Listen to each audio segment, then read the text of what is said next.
পায়েল কারেন্টে short circuit চালু করে আনন্দ উল্লাস করতে থাকে। পায়েল ভাবে আমার সব চক্রান্ত ব্যর্থ হলেও এবার সে শ্রদ্ধাকে উপযুক্ত শিক্ষা দিয়ে দিবে। শ্রদ্ধা যখনই সুইচে হাত দিতে যাবে, সে শর্ট খাবে, তখনই পায়েল খুব আনন্দ উল্লাস করবে। ঠিক শ্রদ্ধা গরমে অস্থির হয়ে যখন ফ্যানের সুইচ দিতে যায়, তখন অভয় এসে শ্রদ্ধাকে নিষেধ করে যে তুমি বোর্ডে হাত দিও না, কারণ আমাদের বাড়িতে শর্ট সার্কিট হয়েছে। অভয়ের মুখে এমন কথা শুনে শ্রদ্ধা পায়েলের ফাঁদে থেকে রক্ষা পেল। শ্রদ্ধা যদি বোর্ডে হাত দিয়ে দিত তার কোনো ক্ষতি হয়ে যেত, আর সেটাই চেয়েছিল পায়েল। কিন্তু পায়েলের চক্রান্তকে ব্যর্থ করে দিল অভয়। অভয় শ্রদ্ধাকে বুঝিয়ে বলে যে কি সমস্যা হয়েছে সেটা আমাদের দেখতে হবে। শর্ট সার্কিট চালু হয়ে আছে, তুমি ভুলেও বোর্ডে হাত দেবা না, কোনো সুইচে হাত দেওয়ার প্রয়োজন নেই। অন্যদিকে শ্রদ্ধা নিজের কথা না ভেবে শ্রদ্ধা ভাবতে থাকে যে পায়েল ঠিক আছে তো, পায়েলের কোনো বিপদ হয়নি তো। শ্রদ্ধা অভয়কে বলে যে পায়েলের কাছে যেতে হবে, পায়েলের কোনো বিপদ যেন না হয় সেটা আমাদেরকে খেয়াল রাখতে হবে। পায়েলের পেটে আমাদের বাচ্চা রয়েছে। শ্রদ্ধা নিজের বাচ্চার কথা না ভেবে বারবার সে পায়েলের বাচ্চার কথাই ভাবে আর পায়েলের যত্নই নেয়।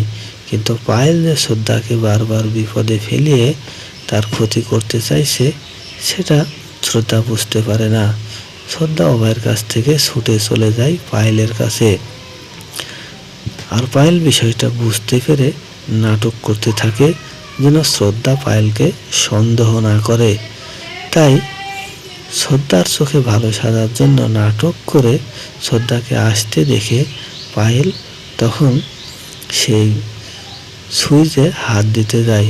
আর তখনই শ্রদ্ধা পায়েলকে নিষেধ করে এবং বলে, তুমি ঠিক আছো তো পায়েল, তোমার কোনো বিপদ হয়নি, আমাদের বাড়িতে শর্ট সার্কিট চালু হয়েছে। কিন্তু এটা যে পায়েলই করেছে সেটা তো পায়েল খুব ভালো করেই জানে, কিন্তু শ্রদ্ধা যেন তাকে না ধরতে পারে তাই সে নাটক করছে শ্রদ্ধার সামনে। অন্যদিকে শ্রদ্ধা পায়েলকে বিশ্বাস করে বুকে টেনে নেয় এবং পায়েলের সব বিপদে শ্রদ্ধা তার পাশে দাঁড়ায়। কিন্তু পায়েল কিছুতেই ভালো হয় না, সে একের পরে এক শ্রদ্ধাকে বিপদে ফেলানোর জন্য পরিকল্পনা করতেই থাকে।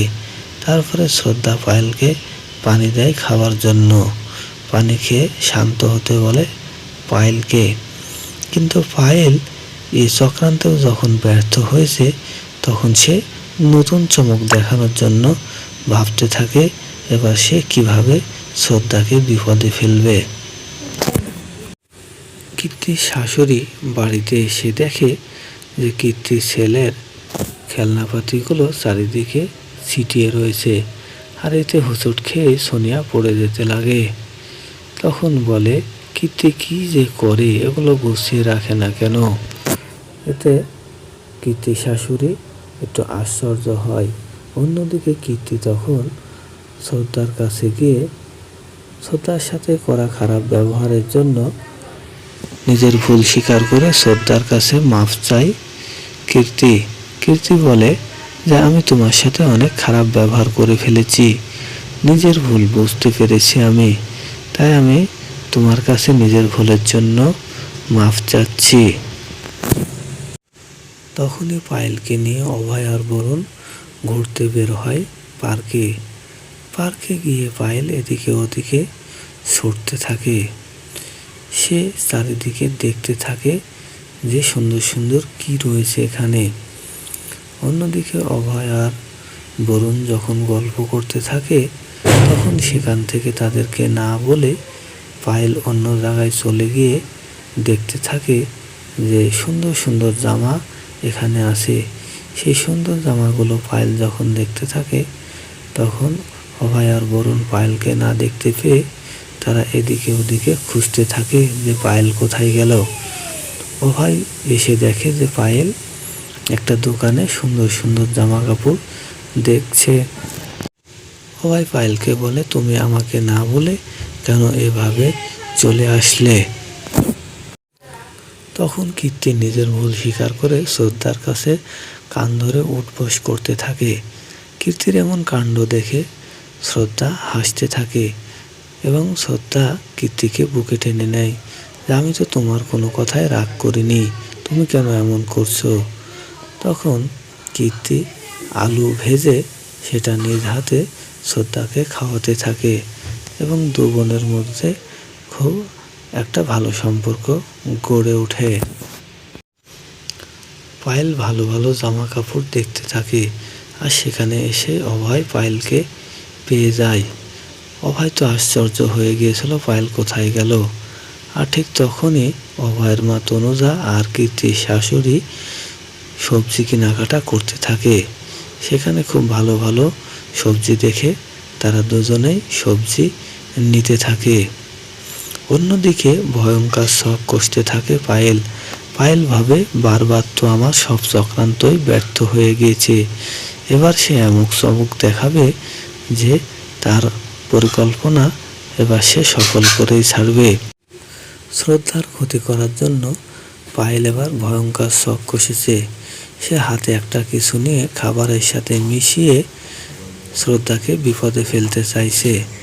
পায়েল ভাবে এবার তার চক্রান্ত ব্যর্থ হবে না, এবার সে শ্রদ্ধাকে উচিত জবাব দিয়েই দিবে।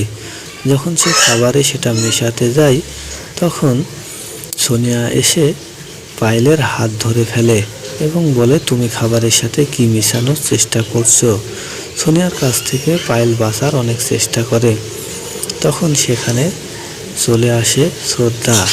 শ্রদ্ধা এলে সোনিয়া শ্রদ্ধাটাকে বলে যে পায়েল খাবারে কিছু একটা মিশানোর চেষ্টা করছিল, সে তোমার ক্ষতি করতে চায়।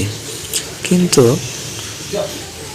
পায়েলকে আজকাল শ্রদ্ধা অনেক বেশি বিশ্বাস করে, তাই সোনিয়ার কথা তেমন একটা গুরুত্ব দেয় না শ্রদ্ধা। শ্রদ্ধা বলে সোনিয়া তুমি হয়তো দেখতে ভুল করেছো, পায়েল তো অনেক দিন ধরে আমাদের বাড়িতে আসে, সে তো কোনো কিছুই করেনি, তার তো এমনটা করার কথা নয়, হয়তো তোমার দেখতেই ভুল হয়েছে। সোনিয়া কিভাবে শ্রদ্ধাকে বুঝাবে যে পায়েল তার বড় ধরনের ক্ষতি করতে চাইছে। সোনিয়া কি পারবে পায়েলকে বোঝাতে যে এই পায়েল তোমাকে বিপদে ফেলানোর জন্য একের পরে এক চক্রান্ত করেই চলেছে।